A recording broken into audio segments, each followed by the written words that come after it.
నెలలో కరోనా సోకింది. కరోనాలో నేను చాలా భయంకరమైనటువంటి నీరసంలోను, భయంకరమైనటువంటి జ్వరంలోను బాధపడుతూ ఉన్నప్పుడు, ఇంకా నా లంగ్స్ పూర్తిగా నా నా లంగ్స్‌లోనికి కరోనా యొక్క ప్రభావం వెళ్ళక ముందే నేను నా భార్య ఇద్దరం మాత్రమే మా ఇంట్లో ఉంటూ, నేను ఒక రూమ్‌లో, నా భార్య హాల్‌లో ఉంటూ ఉండగా, మేమిద్దరం ఒకే రూమ్‌లో ఉన్నప్పటికీ ఒంటరితనం ఫేస్ చేస్తూ వచ్చాం.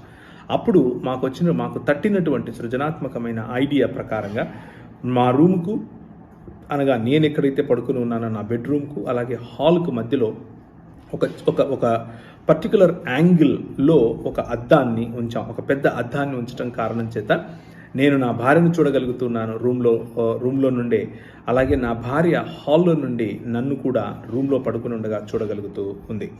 దీన్నే ఇమేజ్ అని పిలుస్తున్నాం, లేకపోతే దీన్నే ప్రతిబింబము అని పిలుస్తున్నాం. ఈ ప్రతిబింబము ఒక సర్టన్ యాంగిల్లో ప్రయాణించి నా భార్యకు రియల్ టైంలో నేనేం చేస్తున్నాను, నా పరిస్థితి ఏంటి చెప్పగలుగుతోంది. అలాగే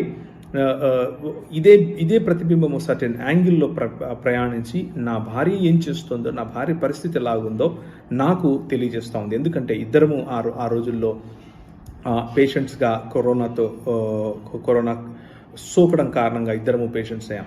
దీన్నే మనము ద ఇమేజ్ అని పిలుస్తూ ఉన్నాం. ఈ ఇమేజ్ని గురించి కనుక మనం ఆలోచిస్తే, దేవుని వాక్యమైనటువంటి పరిశుద్ధ దేవుని గ్రంథమైన బైబిల్ ఏం చెప్తుంది అని అంటే, ఆదికాండం 1వ అధ్యాయము 25, 26, 27, 28 వచనాలలో దేవుడు మనుషులను ఆయన పోలిక చొప్పున ఆయన స్వరూపంలో చేశాడు. మనుషునికి ఉన్నటువంటి ప్రధానమైన ఉద్దేశం, ప్రధానమైనటువంటి లక్ష్యం ఏమిటి అని అంటే, ఈ సమస్త భూమిని పరిపాలించడం, ఈ సమస్త భూమిని దేవుని యొక్క ప్రతిబింబముగా, దేవుని యొక్క ఇమేజ్గా, దేవుని యొక్క ప్రతినిధిగా ఈ ప్రపంచములను పరిపాలించడం. ప్రపంచము మనలను చూసినప్పుడు దేవుడు కనిపించాలి. దేవుడు మనల్ని చూసినప్పుడు ప్రపంచములలో మనుషుల చేత జరుగుతున్నటువంటి సుపరిపాలన కనిపించాలి. ఇది మనిషికి ఉన్నటువంటి లక్ష్యం, దేవుడు చెప్పినటువంటి లక్ష్యం. మీరు ఫలించండి, అభివృద్ధి చెందండి, విస్తరించండి, భూమిని నిండించండి, మరియు దానిని లోబరుచుకోండి, లేకపోతే పాలించండి అన్నది మనిషికి ఇచ్చినటువంటి మ్యాండేట్.